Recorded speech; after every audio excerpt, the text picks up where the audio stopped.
Any questions over the homework? Or any of the homework problems y'all want to see worked or done?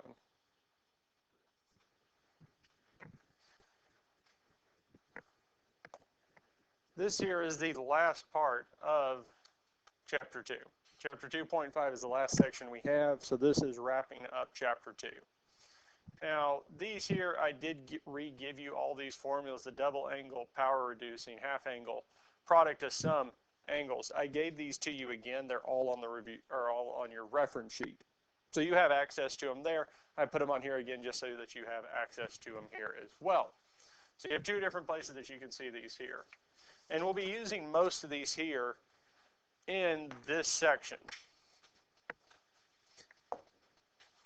Especially when we look at this first one here. Because we want to solve 2 cosine of x plus sine of 2x equals 0 for all values of x.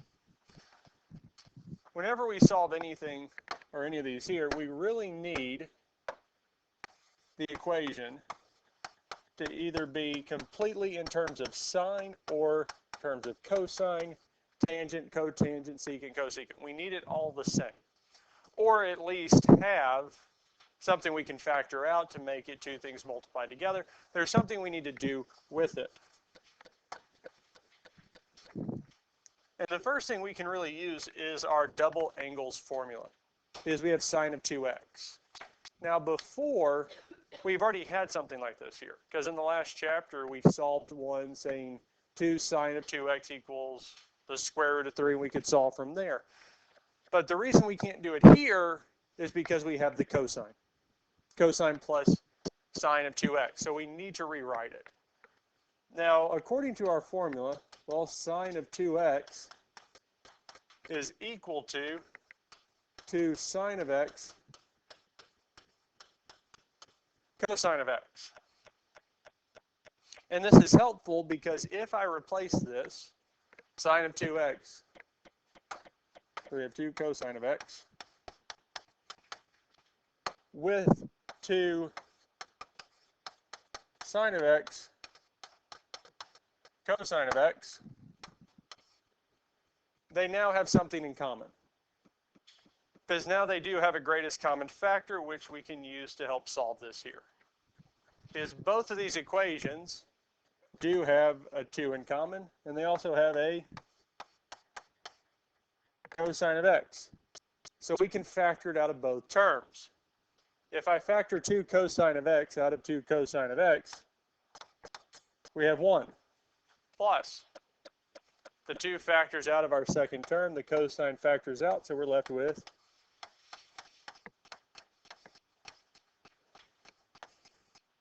sine of x is equal to 0. Since we're able to factor something out, we now have two things multiplied together to equal 0, so one of them must be 0. So we're either saying 2 cosine of x is equal to 0, or really, we could just say cosine of x. Because we could think of this as three things being multiplied together. We have the 2 cosine of x and 1 plus sine of x, all being multiplied together equals 0. We could have left the 2 there and just divided by 2 and gotten to the fact that cosine of x equals 0. Now on the other side, we have 1 plus sine of x is equal to 0. Questions on any of this so far? Okay. Now we could use our cosine inverse, our arc cosine, to find the value of x, but we know that 0 is one of the nice values for cosine, because it's either going to be 0, pi over 2, pi, or 3 pi over 2, because that's the only spots where sine and cosine are 0. And for cosine, well, one of the values we're going to have is pi over 2, and the other is 3 pi over 2.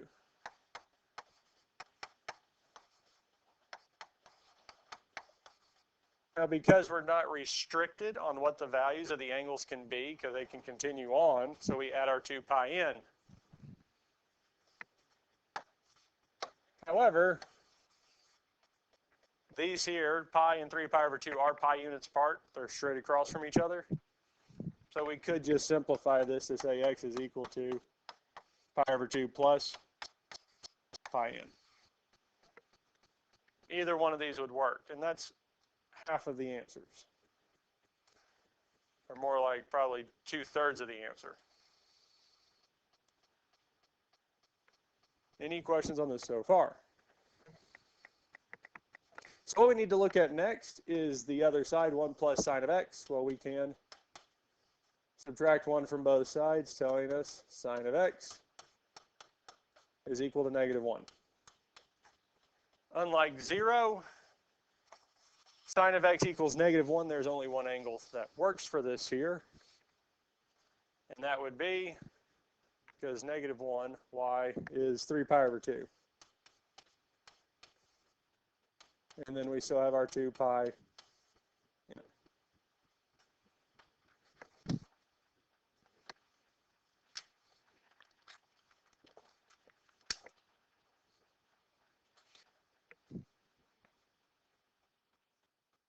Oh, wait a minute. Isn't that already been listed? Yeah, so really our only answer is that right there. That takes care of every single answer. Questions on this here? Hopefully not too bad. You ready for the next one?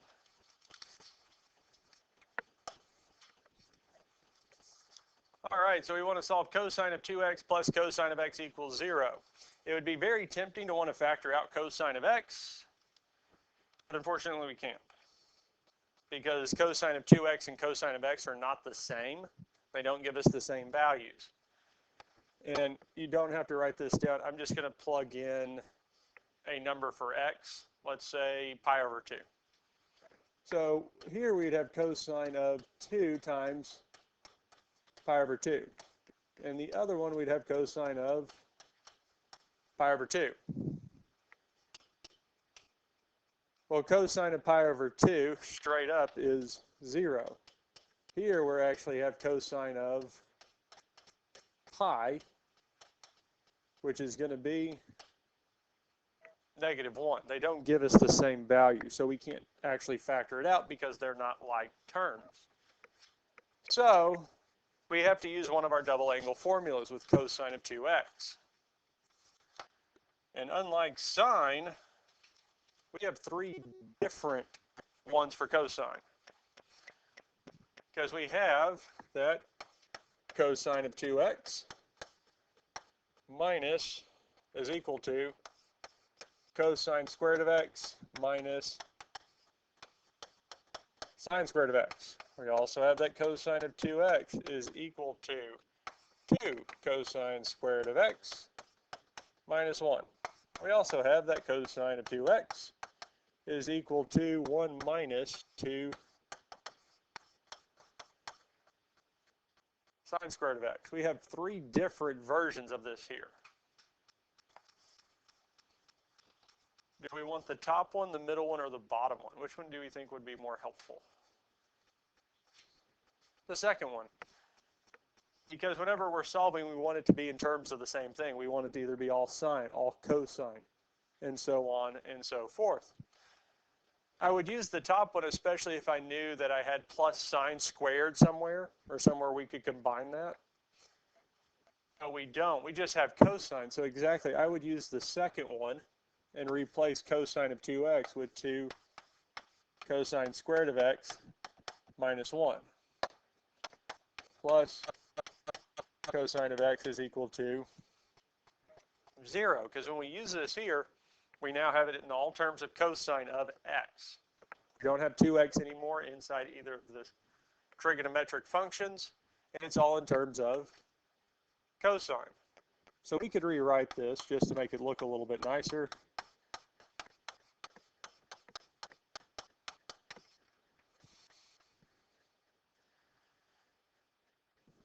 So we have something that looks like a quadratic, and hopefully it is factorable. Now, again, if you want to check to make sure it is factorable, one thing we can use is b squared minus 4ac, and we can take the square root of it to c, because if this comes out to be a whole number without I, it's factorable. It will work. Because we would really be looking here at the square root of 1 squared minus 4 times 2 times negative 1, which is just 1 minus 4 times 2 is 8, times negative 1 is negative 8, square root of 9 is 3. So it does factor.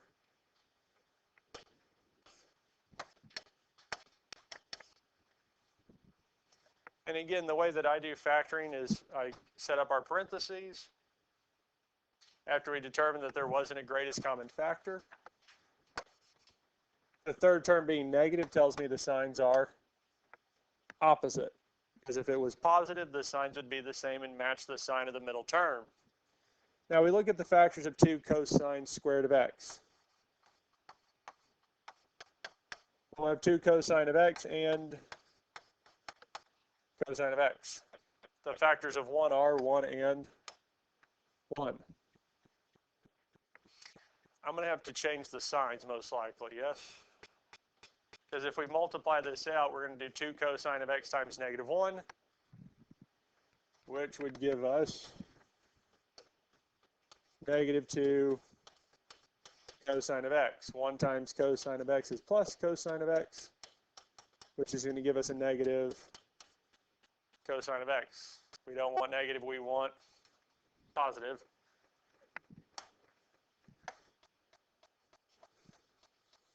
Luckily, changing the negative to a positive is pretty easy. Just put a straight line down. And changing the positive to a negative is really just erasing one of the 2 lines. So this here is the correct factors. So this part here is really just saying 2 cosine of x minus 1 is equal to 0. Over here we have that cosine of x plus 1 is equal to 0.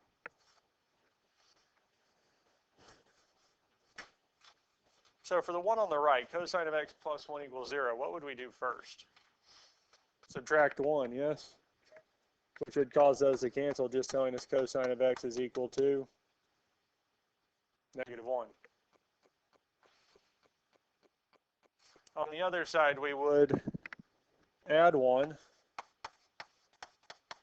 giving us 2 cosine of x is equal to 1. Divide by 2, telling us cosine of x is equal to 1/2. And I feel like at this point, y'all feel pretty comfortable, especially once you got to this point, to be able to get the 2 cosine of x minus 1 equals 0 is cosine of x equals 1/2. And cosine of x plus 1 is just going to be cosine of x equals negative 1. Most of y'all feel pretty comfortable being able to do that there at this point. I mean, if you wanted to, because again, I worked these out yesterday. Some of the times I will just jump from here to there, because we know that, okay, it's equal to 0. So I'm going to add 1, divide by 2. So cosine of x equals 1/2. And on the other, cosine of x equals negative 1. We write it out just to make sure that we get it right, that we're keeping track of our signs, so that we don't have a sign error.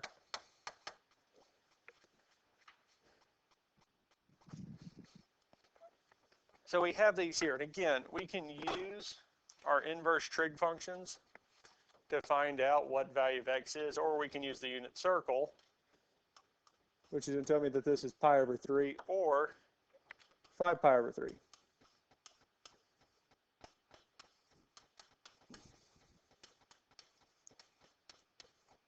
And we have to add the 2 pi in because that is the period for cosine. And because, again, they didn't give us restrictions, we have to add this in. I have a feeling at this point you're hoping for any time we solve, we actually have the restriction, so we're not having to add this at the end. Now with negative 1, that is 3 pi over 2, and we still have our 2 pi in.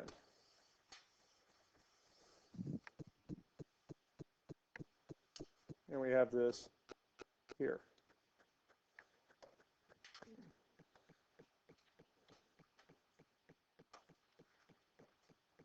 Okay. There we go.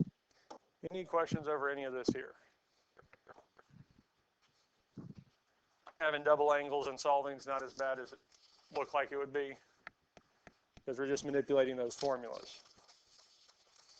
Questions on any of this here? Well, I think it's been too long into one of these lessons since we've done a problem with a triangle. We're going to go back to the triangles, especially with these here. Now, they want us to find all the double angles. So they want us to find sine of 2 theta, cosine of 2 theta, tangent of 2 theta, and see what those values are. Unfortunately, they didn't tell us what theta was. They just told us that cosine of theta is 5 over 13. And our angle of theta is between 3 pi over 2 and 2 pi. So we're in the fourth quadrant, yes? Now we could draw and this here, yes? I wouldn't draw it like that, because which quadrant do we know we're in? The fourth? So instead of drawing it this way, and I will do this also. Okay, we'll just delete that.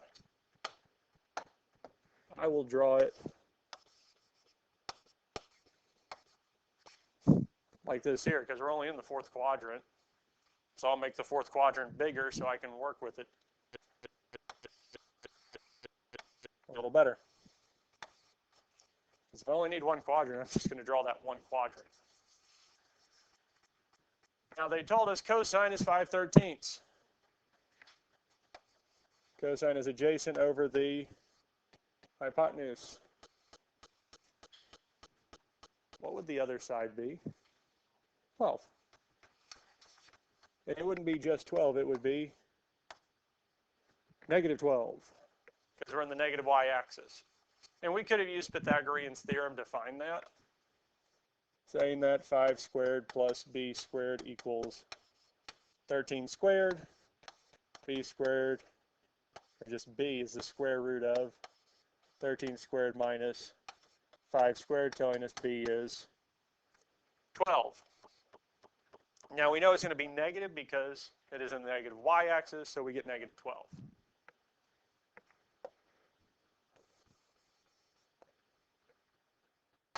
Questions on any of this so far? Now, what we're going to do is go back to our double angle formulas. Now, sine of 2 theta is equal to 2 cosine of theta sine of theta. So we have 2. Well, cosine of theta they gave to us is 5 over 13. Sine of theta is going to be negative 12 over 13.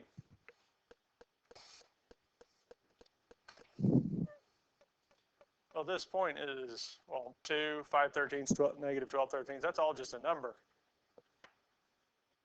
Plug it in. We don't have to do this by hand. Because we know it's going to be negative, because we only have one negative out of the 3. 13 times 13 is 169. 5 times 12 is 60. Times 2 is 120. Or we could have done that easier. What's 2 times 5? 10. 10 times 12. So we'd get negative 120 over 169. And that won't reduce, because I think that is as small as it gets. So our first answer, sine of 2 theta, is negative 120 over 169. And that's it. Be ready for the next one. Now, as we saw already for cosine of 2 theta, we either have cosine squared minus sine squared, 2 cosine squared minus 1, or 1 minus 2 sine squared. It really doesn't matter. We could have found this without setting up the triangle if we wanted to. Because what we could have used is 2 cosine squared of theta minus 1. We already have cosine of theta. So we're saying 2 times 5/13 squared minus 1.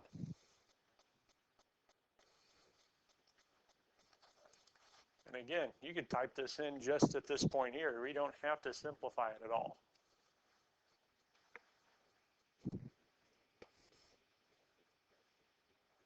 (50/169). And what do we get? Probably be a negative. 119.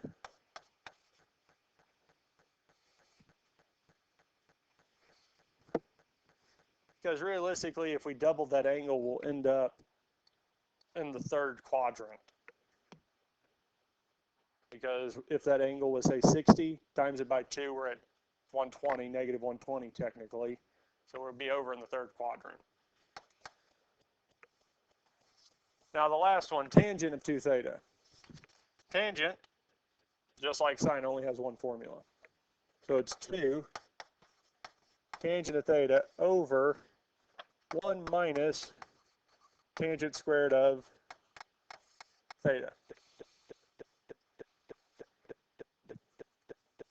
And I'll show you something pretty interesting here in a second.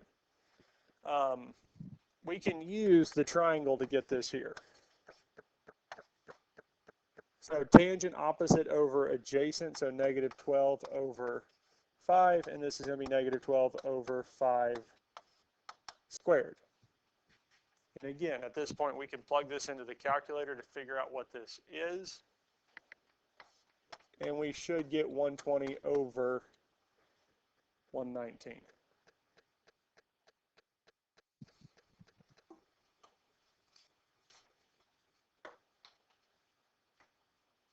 And that seems like I cheated and just looked up the answer to put it down there. There's actually an easier way to do this. What is tangent? Also the same as sine over cosine, yes? Do I have the values of sine and cosine for this? So really what we're saying also is that this is the same as saying negative 120 over 169 over negative 119 over 169, yes? We're dividing two fractions. Which really means I'm taking the top one, multiplying it by the flip of the bottom one. They're both negative, so it's going to make it a positive, yes? 169 will cancel, just leaving us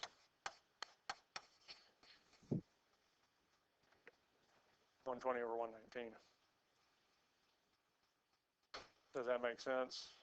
And just realizing how fractions work and how they would simplify with sine and cosine. I just looked at the top two, knew the 169s on the bottom would go away. Cosine's value would be on top, bottom, sine's on top.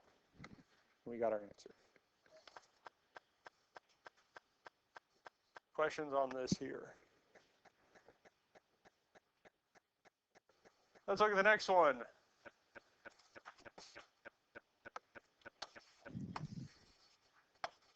This time, we're going to be in the first quadrant because that's 0, because it says it's between 0 and pi over 2 is our angle. Sine is opposite over the hypotenuse, which means the adjacent side is 4.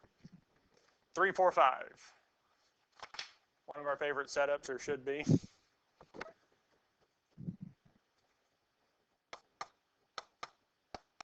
And ironically enough, we could have found cosine of 2 theta without actually setting up the triangle. Because one of the setups for cosine of 2 theta is, well, 1 minus sine squared of theta.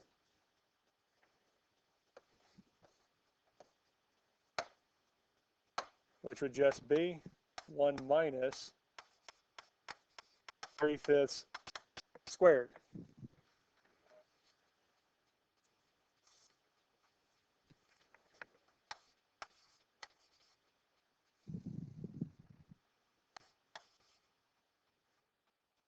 I think it should be 16/25. Yeah. And we get our answer here. So cosine of 2 theta is kind of nice if you're given sine or cosine. Now sine of 2 theta is still 2 cosine theta sine theta. Well, we have that sine theta is 3/5. Cosine of theta is going to be 4/5. So our denominator is still 25. 2 times 4 is 8. 8 times 3 is 24.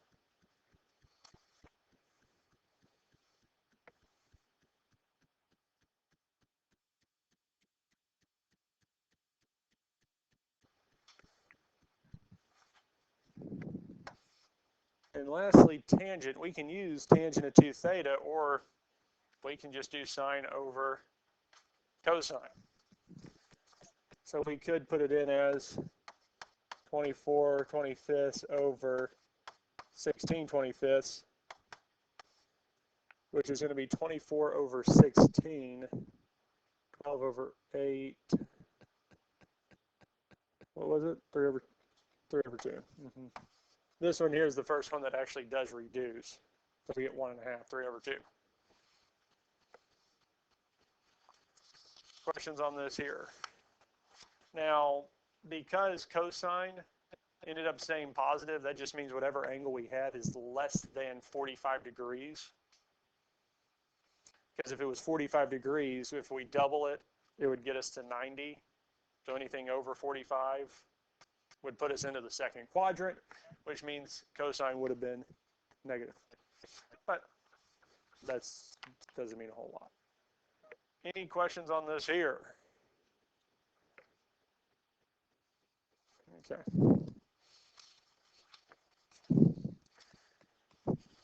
This here is where we get to some of the stuff that's, I don't think is not challenging. It's not overly difficult. It's just tedious. Because what they want us to do is rewrite this in terms of x. So we want to get rid of sine of 3x. We just want sine of x everywhere. Or cosine of x. We just want a single x inside of each trigonometric function. Now at this point we have covered double angles. So 3 is not a double angle, and there's no way we can change it to a double angle.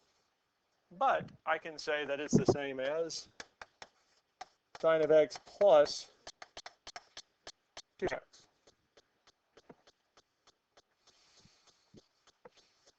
So this is our addition or subtraction property, which is really telling us that we just have sine of x, cosine of 2x, plus cosine of x, sine of 2x. But this is our angle addition postulate.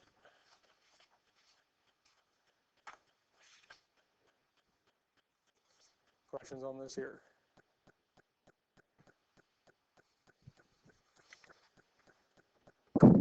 Well, I do have 2 places, so we do have sine of x and cosine of x, so those are a single x, but unfortunately we have 2 that are not.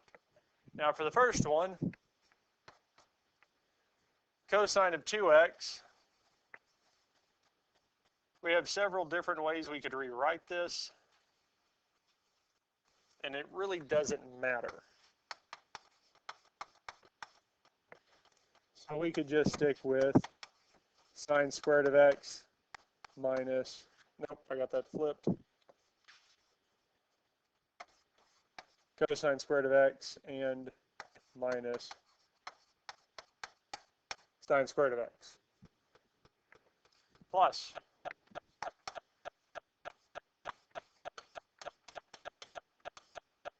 sine of 2x is a little bit nicer because our only choice is 2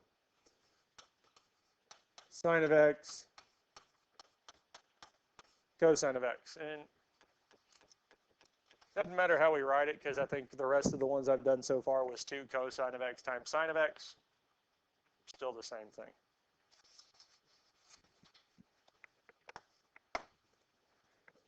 Any questions on any of this so far? Mostly all we've done is just taken those formulas and replaced them and plugged in what they were. Now, before we call this all good, we're going to try to simplify this a little bit. Because we can distribute here, which is just telling us that we have sine of x times cosine squared of x minus sine cubed of x. Plus here we have 2 sine of x times cosine squared of x.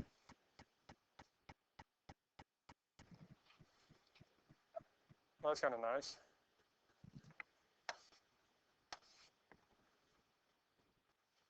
Those two are the exact same, yes? So we can add them, saying that we have 3 sine of x cosine squared of x minus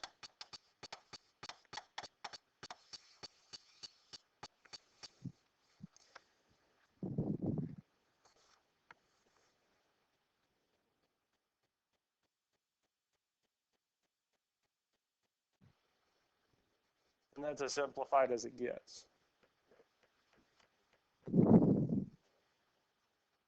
Any questions on any of this here?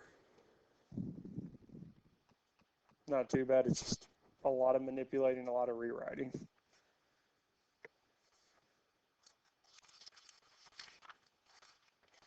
Any questions on anything we've done so far?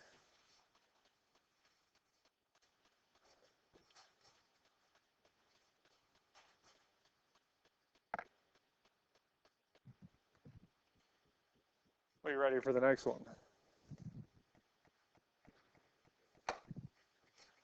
Okay, now we just want to do the same thing, except instead of starting with sine, we're going to have cosine.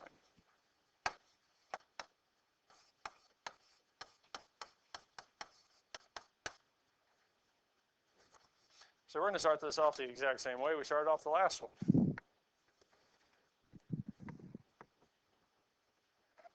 Now this one's angle, so for cosine's angle addition postulate property, we're going to have cosine of x cosine of 2x minus sine of x sine of 2x.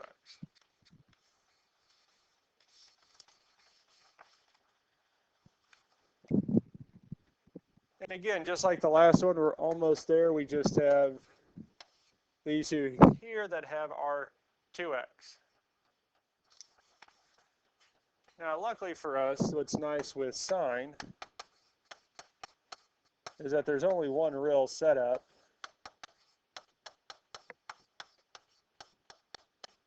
For our double angle formula.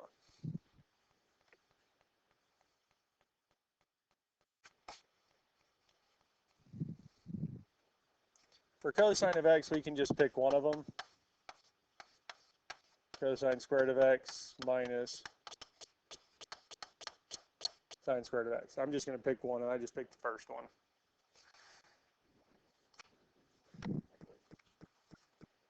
Because most likely, no matter which one we pick, it's all going to end up working out to be something close to the same thing in the end. Here we can multiply through cosine of x times cosine squared of x is going to be cosine cubed of x. Cosine of x times negative sine squared of x is going to be negative cosine of x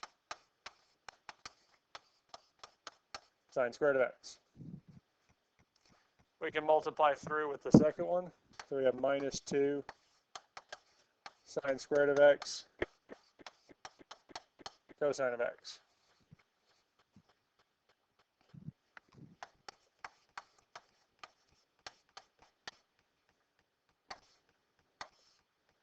These two here are the same, even though they're written in a different order.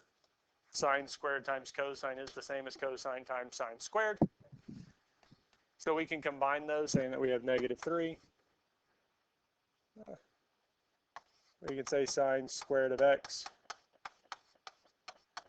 cosine of x.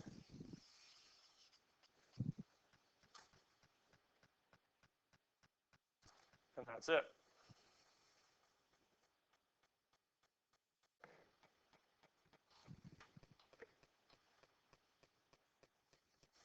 questions on any of this here? Any questions on anything we've done so far? All right. This is the last one we're going to do today. Sine to the fourth of x. And this one here is really going to be manipulating and using the power reduction properties. And what we have, and what formula we're going to be using, is sine squared of u is equal to 1 minus cosine of 2u over 2.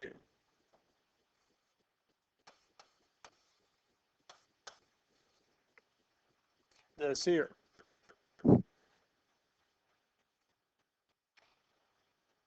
So we want to rewrite in terms of first powers. We don't care about double angles. We just want everything to the first power.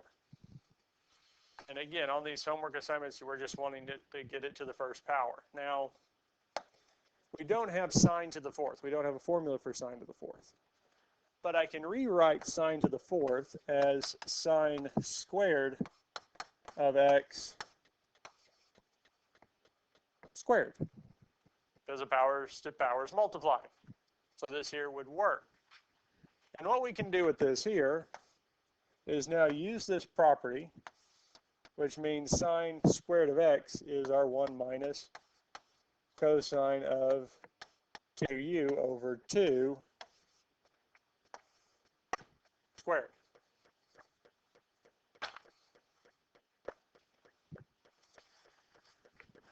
Well,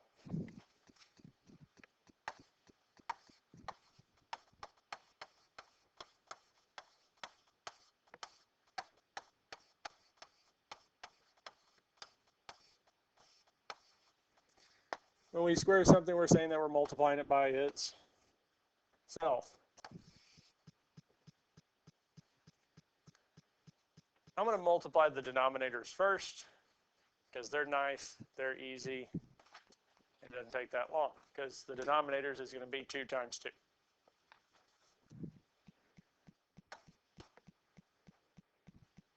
Which is 4. That's nice. Numerators, so we'd have 1 times 1, which is 1. Then we'd have just 1 times 1. Well, the next one would be 1 minus cosine of 2u, and then we'd have negative cosine of 2u times negative 1. I'll just go on and write them out.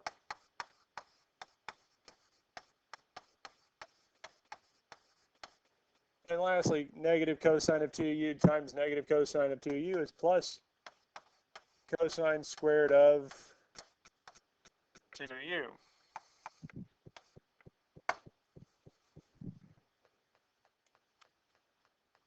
Have we gotten rid of all of our exponent powers? No, we've still got another one, don't we? Okay.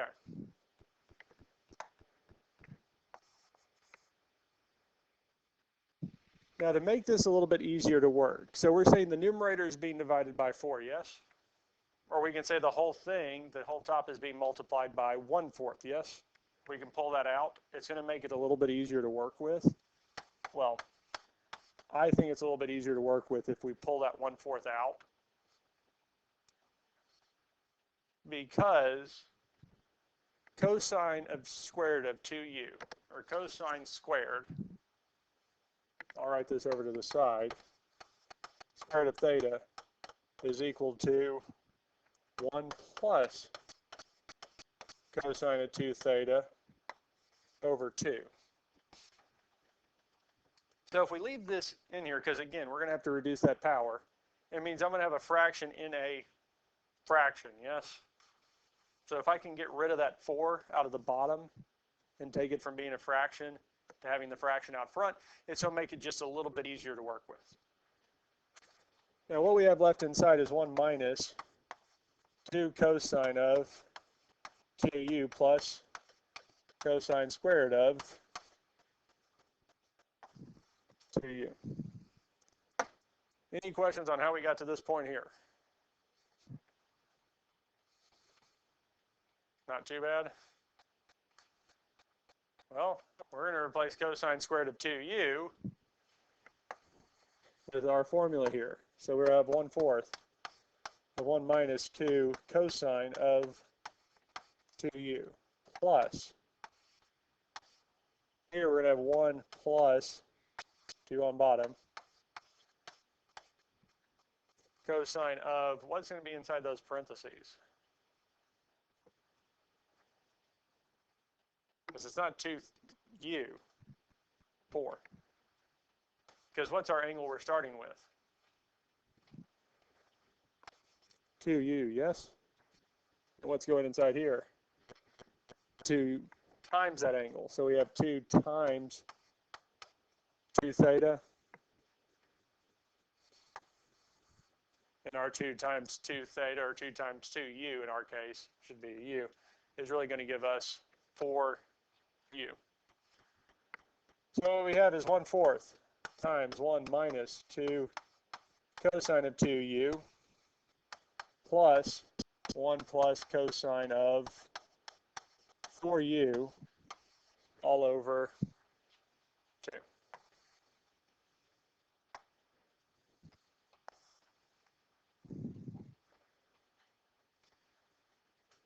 We do want to simplify just a little bit.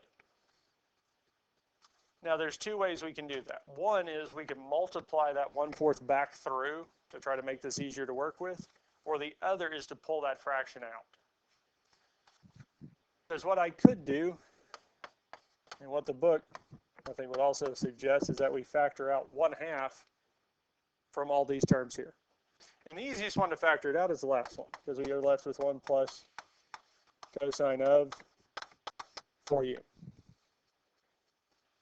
And again, when we factor something out, we're really dividing all the terms by that. So for the first one, we're dividing 1/2 by, or 1 by 1/2. And we're dividing 2 cosine of 2u by 1/2. Which really is just going to leave us with 2 minus 4 cosine of 2u. And if you're wanting to make sure that you got the right ones, if we multiplied the 1/2 back through, 1/2 times 2 is 1, and 1/2 times 4 is 2. So we do get back to where we started.